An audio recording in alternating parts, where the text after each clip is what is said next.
நமஸ்காரம். 1000 நாமங்கள் 1000 கதைகள் 347வது திருநாமம் பத்மநிபேக்ஷணாய நமக. திருவகீந்திரபுரத்தில் கோவில் கொண்டிருக்கும் தெய்வநாயக பெருமாளை குறித்து 50 ஸ்லோகங்கள் அடங்கிய தேவநாயக பஞ்சாஷத் என்ற துதியை இயற்றினார் வேதாந்த தேசிகன். அதில் 16வது ஸ்லோகம் முதல் 45வது ஸ்லோகம் வரை உள்ள 30 ஸ்லோகங்களாலேயே தெய்வநாயக பெருமாளின் திருமுடியிலிருந்து திருவடி வரை உள்ள ஒவ்வொரு அவயத்தையும் ஆழ்ந்து அனுபவித்து வர்ணித்தார் தேசிகன். அதில் 24 மற்றும் 25வது ஸ்லோகங்களில் தெய்வநாயக பெருமாளின் கண்ணழகை 2 உவமைகளை கொண்டு வர்ணிக்கிறார் தேசிகன்.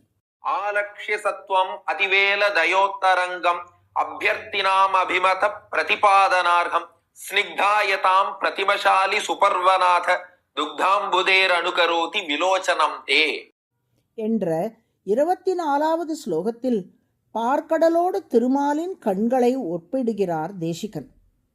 திருப்பார்கடல் எப்போதும் அலைகள் கரை புரண்டு ஓடிக்கொண்டிருக்கின்றன. தெய்வநாயகனின் திருக்கண்கள் கருணை அலை அலையாக கரை புரண்டு ஓடி வருகிறது. திருப்பார்கடல் ஐராவதம், காமதேனு, சந்திரன், அமுதம் என அவரவர் விரும்பிய பொருட்களையெல்லாம் தந்தது. தெய்வநாயகனின் திருக்கண்கள் அடியார்கள் விரும்பும் அனைத்து பொருட்களையும் அருளிவிடுகிறது. திருப்பார்கடல் அகண்டு இருக்கின்றது.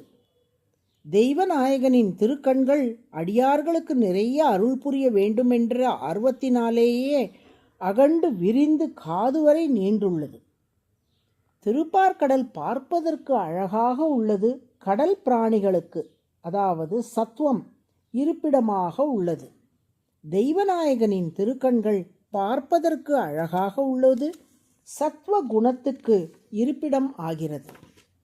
விஸ்வாபிரக்ஷண விஹார கிருதக்ஷணைஸ்தே வைமானிகாதிப விடம்பித முக்த பத்மைஹி ஆமோதவாஹிபிரநாமய வாக்கியகர்பைஹி ஆர்த்ரி பவாமி அமிர்தவர்ஷ நிபைரபாங்கைஹி என்ற 25வது ஸ்லோகத்தில் உலகை காக்கவல்ல திருமாலின் அருட்பார்வை மலர்கின்ற தாமரை பூவை ஒத்திருக்கின்றது என்று ஒப்பிடுகிறார் தேசிகன்.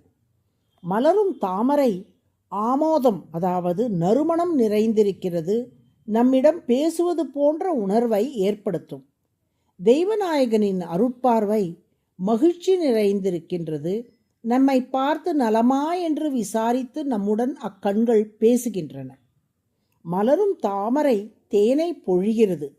தெய்வநாயகனின் அருட்பார்வை அமுதமயமான அருளை பொழிகிறது. மலரும் தாமரையில் நனைந்தால் வெப்பம் தணிந்து உடலுக்கு குளிர்ச்சி ஏற்படுகிறது. தெய்வநாயகனின் அருட்பார்வையில் நனைந்தால் பிறவி பிணியில் உள்ள வெப்பங்கள் நீங்கி ஆத்மாவுக்கு குளிர்ச்சி உண்டாகுகிறது. பத்ம என்றால் தாமரை, நிப என்றால் போன்ற, ஈக்ஷண என்றால் பார்வை, பத்ம நிபேக்ஷணக என்றால் தாமரை மலர்வது போன்ற பார்வையை உடையவர் என்று பொருள். தாமரை மொட்டு எப்படி அழகாக, நளினமாக, மென்மையாக, குளிர்ச்சியோடும் மகிழ்ச்சியும் அளித்தபடி மலருமோ அதுபோல் இறைவன் கண்ணை மூடி திறப்பது என்பதும் அழகாக, நளினமாக, மென்மையாக இருக்கும். நமது துயரங்களையெல்லாம் போக்கி மிகுந்த ஆனந்தத்தை தரும். அதனால்தான் திருமால் பத்ம நிபேக்ஷணக என்று அழைக்கப்படுகிறார். அதாவது தாமரை மலர்வது போன்ற திருக்கண் பார்வையை உடையவர் என்று அழைக்கப்படுகிறார்.